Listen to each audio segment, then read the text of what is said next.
జై శ్రీకృష్ణ. ఈరోజు స్వామివారి యొక్క శ్రీకృష్ణ జన్మాష్టమి.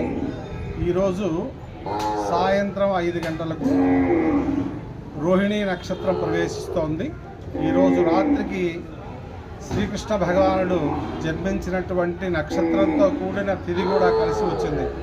అష్టమి, రోహిణీ నక్షత్రాలు రెండూ కలిసి రావడం చాలా రేర్గా జరుగుతుంది. ఈ సంవత్సరం కలిసి వచ్చాయి. అందులో ఈరోజు ఉదయం నుంచి మన ఇక్కడ సైదాబాదు